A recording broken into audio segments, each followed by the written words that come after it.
네, 오늘 기분 좋은 출발 보여드렸습니다. 수익버스로 지금 시장의 트렌드가 무엇인지 키워드로 전해드렸고요. 그 안에서 오후장 흐름까지 봤을 때 우리가 매수 가능한 종목도 무엇이 있는지 전해드렸습니다.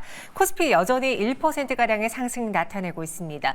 오늘 코스피 시총상위 안에서는 삼성전자와 2차전지, 그 안에서 셀 3사 업체들의 강세가 눈에 띄고요. 코스닥의 경우에는 앞서 말씀드린 것처럼 알테오젠이 힘차게 쏟아 올리면서 현재 3% 가까운 급등, 그 안에 제약바이오도 오르고 있고 오늘 뭐 게임과 엔터 그리고 중국 관련 소비주들도 빨간불을 켜내고 있습니다. 이 상승이 확산될 수 있을지 오늘 텔레그램 방에는 어떤 뉴스가 가장 많이 거론되는지 팩트체크해 볼게요. 이번 시간 이상엽 이사, 이지은 대표 함께합니다. 어서 오세요. 안녕하세요. 안녕하세요. 네, 안녕하십니까. 두 분과 함께 좀 기분 좋은 시장 분석해 보도록 하죠. 먼저 첫 번째 텔레그램 방에 들어가 보겠습니다. 지난주부터 나온 이야기입니다. 중국에서의 그 무비자 정책이 원래 기존에는 15일이었는데 30일로 연장이 되었습니다. 그리고 여기에 코로나19로 중단했던 일본 역시도 대상 국가에 포함이 됐어요. 그래서 우리가 이제 중국을 방문하거나 놀러 가거나 관광하러 갈 때 손쉽게 갈 수 있게 되었다라는 이야기를 저희가 이전에 전해드린 바 있습니다. 그럼 실제로 그 수혜를 좀 보고 있을까요? 이 하나투어에서 나온 이야기를 보니까 무비자 입국 발표 이후에 3주 만에 중국 여행 예약이 무려 75%나 증가했다고 합니다. 아직까지 이제 중국은 좀 가까운 나라다 보니까 개인 관광 가시는 분들도 많지만 조금 연령층이 높으신 분들의 경우에는 패키지 여행을 선호하시거든요. 그중에서 가장 많이 갈 수 있는 패키지 중 하나가 이 중국이기 때문에 하나투어가 실제로 예약률 증가로 인해 수익을 볼 수 있을 것이다라는 기대감이 커지고 있습니다. 이와 함께 한국과 중국의 문화예술 콘텐츠 교류도 확대키로 했다라고 하면서 한한령 해지에 대한 기대감 커지고 있습니다. 과연 오늘 코스닥 시장 안에서 움직여줬던 뭐 여행이라던가 중국 소비주들 오후까지 유지되고 있을까요? 보시죠. 오늘 여행 관련주에서는 참 좋은 여행이 8%가량의 강세를 보여주고 있고요. 롯데관광개발은 4.48% 상승, 모두투어도 3%가량의 오름세를 보여주고 있습니다. 또 코스닥의 지수 보탬을 해주고 있는 엔터의 경우에는 오늘 SM이 3.24% 강세를, JY펜터는 1.66%, 디어유도 5%가량의 강세를 나타내고 있습니다. 이지은 대표님, 오전장보다는 좀 탄력도가 줄어든 건가요? 어떻습니까? 네, 오전장보다는 좀 시세 둔화 흐름들이 나타나고 있는데 네. 아무래도 오늘 시장이 좀 강하게 반등에 성공을 하면서 수급이 대체적으로 좀 분산되는 효과도 어느 정도 있지 않았나라고 생각이 듭니다. 특히 2차전지 같은 경우에 지금 바닥권에서 굉장히 강한 시세가 나오고 있는데 시장에서는 이렇게 약간의 테마성 종목의 움직임보다는 이제 주도할 수 있는 섹터의 움직임이 강하게 나올 때는 아무래도 그쪽으로의 좀 단단한 수급들이 많이 유입되는 모습들이 있다 보니까 오전보다는 약간의 이런 탄력도는 좀 둔화된 흐름이고요. 이 안에서 종목을 그래서 좀 가려서 보셔야 될 것 같아요. 뭐 여행사 같은 경우에 결국에는 실적에 굉장히 도움이 될 거라고 저도 보고 있고 특히 중국 같은 경우에는 젊은 층들이 잘 가지 않았다라고 하더라고요. 맞아요. 예, 대행 서비스를 이용해도 추가 금액이 들고 또 귀찮다 보니까 그동안 여행을 하지 않았던 이 젊은 층들도 이 기회를 통해서 많이 중국으로 이제 여행을 가는 흐름들이 보여주고 있고 제 주변에도 또 중국 여행 얘기하시는 분들 늘어나더라고요. 그래서 이러한 흐름들을 봤을 때는 결국에는 실적에 도움이 되는 부분들이 있겠지만 항상 시장에서는 이러한 논리들을 받아들이는 것도 굉장히 중요한데 여행주들은 예전에는 시세 강한 시기가 있기도 했지만 같은 이런 이슈가 있었을 때는 요즘에는 엔터라든지 이쪽이 확실히 좀 강하게 움직이는 것 같습니다. 그래서 전반적인 시장 분위기에도 어쨌든 수급의 요인이 가장 중요하다고 생각이 들어서 이런 분위기 잘 체크해 보셔야 될 것 같고요. 저는 미디어나 영화 쪽으로 이 관련된 이야기는 좀 집중해서 보시는 게 더 좋지 않겠나라는 이야기를 드리고 싶습니다. 오후에 관련주들의 탄력도가 좀 다소 둔화된 건 오늘 시장이 전반적으로 좋다 보니까 다시 주도주로 가려는 그 수급의 움직임이 나타나면서 살짝 그 상승폭은 줄어들었다. 하지만 이것이 뭐 하루 이틀 만에 끝날 만한 상황은 아닌 것 같다라고 하셨는데 중국의 경우에는 우리 투자하시는 분들이 굉장히 큰 선물을 가져다 줄 수 있는 시장이기도 하지만 우리 뒤통수를 칠 수도 있는 시장이다라고 해서 잘 안 믿으시거든요. 네네. 근데 중국이 이번에 무비자 입국을 하겠다라고 이야기를 했고 15일에서 30일로 연장이 됐습니다. 이렇게 좀 개방하는 그 속내는 무엇일까요? 기간도 늘어나고 있고 네. 뭐 국가도 뭐 38개국까지 늘어났더라고요. 그래서 지금 그런 이제 비자 관련된 비용을 우리가 이제 그거를 얻지 못하더라도 네. 그걸 포기하더라도 뭔가 이제 있다는 거겠죠. 그래서 지금 보면은 경제적인 이제 뭐 효과이겠죠. 뭐 이렇게 관광객들이 들어오면은 소비를 많이 할 수 있으니까 그것뿐만이 아니고 지금 이렇게 좀 비자 면제 대상이 되고 있는 나라들을 좀 면면히 보면은 뭐 유럽 국가 뭐 전반적인 그리고 뭐 한국 뭐 일본 호주 등 보면은 미국의 동맹국으로 좀 넓혀가고 있다라고 생각을 해보면은 좀 이제 트럼프 2기가 이제 내년 1월 뭐 20일부터 시작이 될 텐데 그를 앞두고 뭔가 좀 영향력을 좀 확대하고자 하는 그런 포석도 있는 게 아닌가 뭐 그런 생각도 해볼 수가 있어서 참 중국이 미리 참 여러 가지 애쓰고 있다. 뭐 그런 생각도 해볼 수 있는 것 같습니다. 저희 시청자분 중에 호우님은요, 이제 가족끼리 함께 중국 여행을 갔다가 어제 돌아오셨다라고 하고요. 또 저희 한 분은 중국 내수 살리기 위한 거 아닐까요? 중국이 그만큼 힘들다라는 반증입니다라고 했는데, 그럼 그 과정에서 앞서 우리 여행 이야기를 해봤거든요. 하나투어도 예약률이 크게 증가했다라고 합니다. 일시적일 수는 있지만 그래도 이번 4분기 실적에도 반영이 될 수 있는 숫자가 찍히는 데이터인 거잖아요. 네네. 그럼 여행주들의 경우에는 모처럼 이 훈풍을 갖고 추가 상승이 가능할지 아니면 일시적인 상승에 그칠까요? 추가적으로 상승 가능하죠. 네, 가능하다고 보고 있고 네. 하나투어가 이제 작년에 연간 실적이 흑자 전환되고 올해도 좀 좋아지고 이제 매년 이제 증가할 것으로 전망이 되는데 올해까지는 영업이익률이 작년과 크게 다르지 않을 것으로 전망되고 있고 그래서 지금 실장에서는 내년부터 영업이익률이 이제 2자릿수도 올라설 거다라고 전망이 되고 있어요. 그래서 실적 기대감도 가질 수 있고 물론 이제 주가도 좀 올라오긴 했죠. 그래서 올해보다는 내년 실적 기대감이 좀 커질 수 있겠다라고 그 부분이 주가에 좀 반영될 수 있겠고 뭐 대표적이다 보니까 이제 하나투어로 이제 뭐 물어봐 주시고 저도 하나 더 말씀을 드리면은 네. 지금 시가총액이 한 9,190억입니다. 네, 그러면 시가총액 1조라고 하면은 한 6만 2, 3천 원 정도 되거든요. 그러면 시가총액 1조를 강하게 돌파하거나 안착하려면은 뭔가 좀 눈에 보이는 기대감뿐만이 아니고 실적이 좀 확인이 돼야 되겠다. 그래서 지금은 뭐 추가 상승 가능하겠지만 시가총액 1조를 강하게 돌파하기까지는 뭔가 좀 더 필요한 게 아닌가. 뭐 그런 생각 해볼 수 있는 것 같습니다. 이 중국 여행 무비자 입국 소식에 모두투어 그리고 하나투어의 주가가 올랐는데 하나투어가 여기서 또 하나의 관문으로는 시총 1조를 넘기냐 안 넘기냐의 차이에서 플러스 알파가 나오지 않는다면 좀 그 부분에 있어서는 부담을 느낄 수도 있다. 어떻게 보면 저항 라인을 1조로 보고 대응하시는 것도 좋을 것 같고요. 또 저희 시청자분 중에 한 분은 이 소식에 엔터주가 오르고 있긴 한데 지금 엔터주 저항 매물벽에 부딪힌 것 같습니다라는 의견 주셨거든요. 맞는지 한번 볼게요.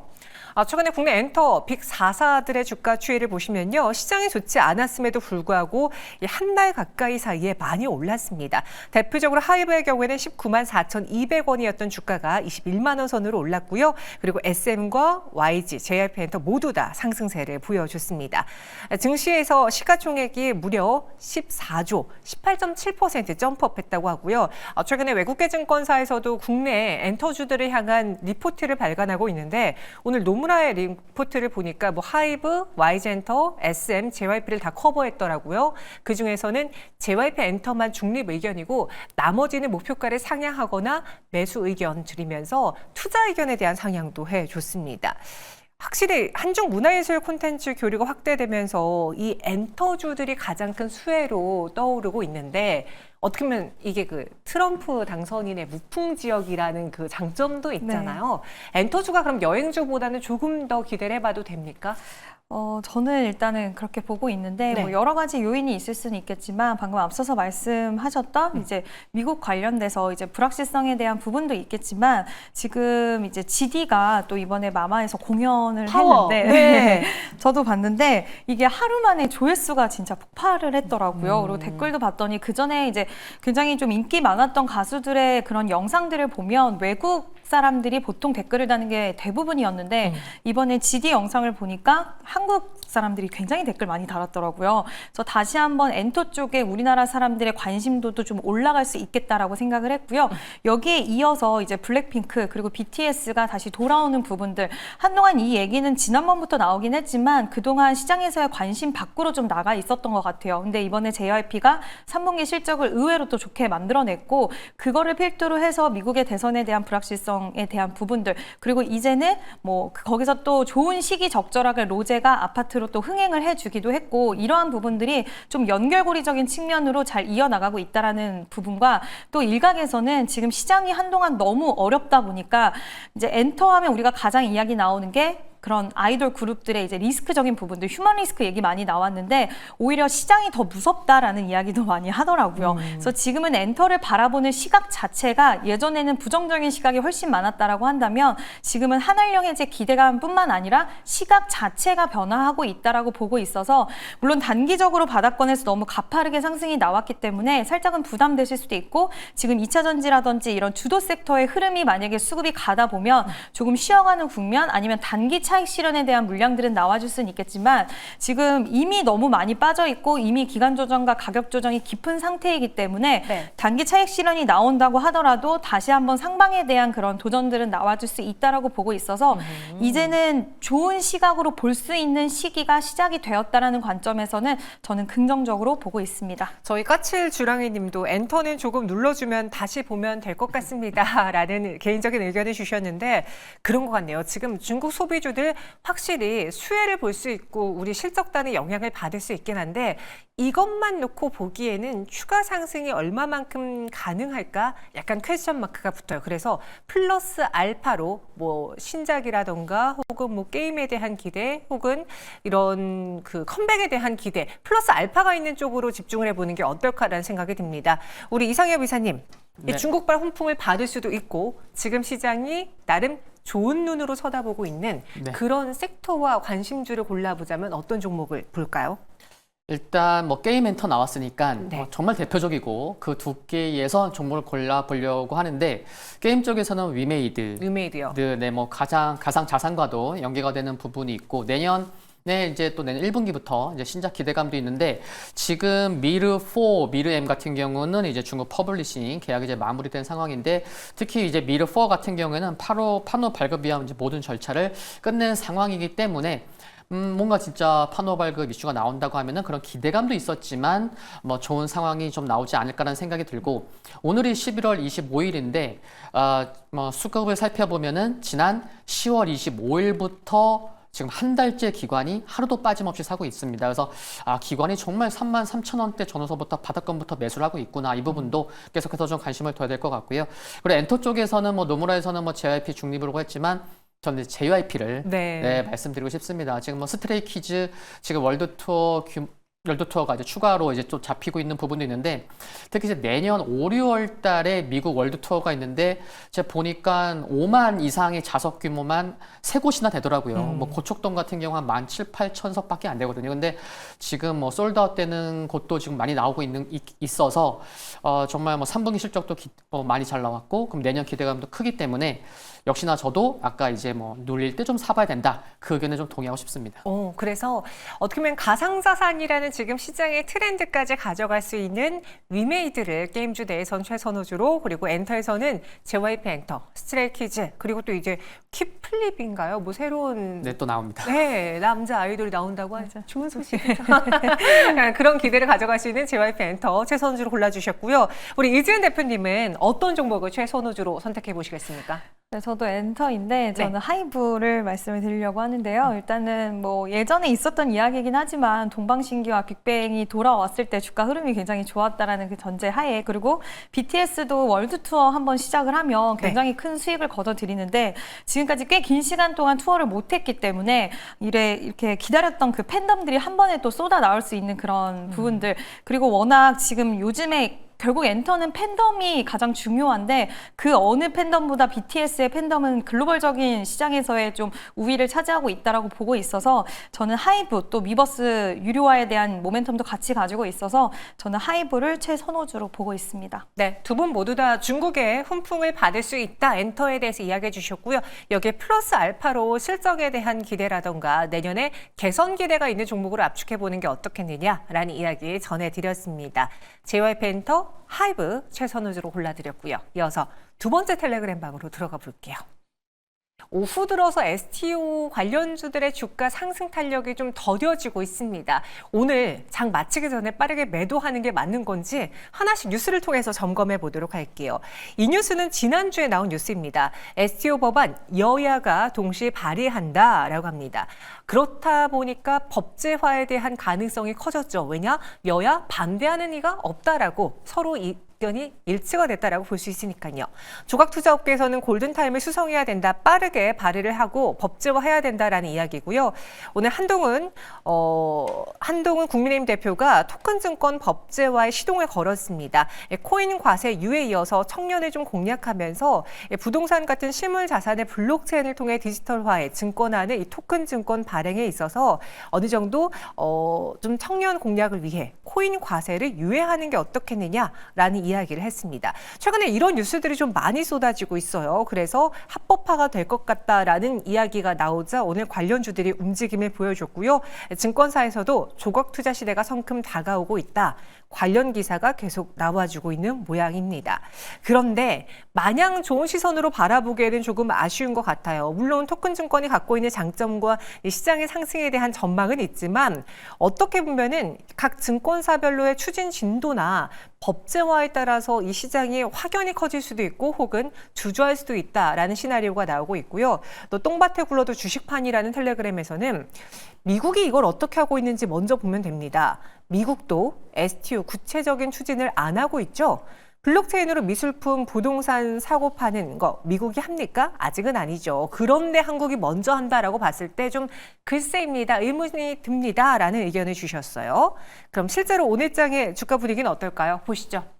앞서 말씀드린 것처럼 탄력도가 핀 거는 나름 유지되고 있는데요. 서울옥션이라던가 갤럭시 SM 두 자릿수 상승은 보여주고 있긴 하지만 오전에 보였던 고점보다는 윗꼬리가 달려있는 상황입니다.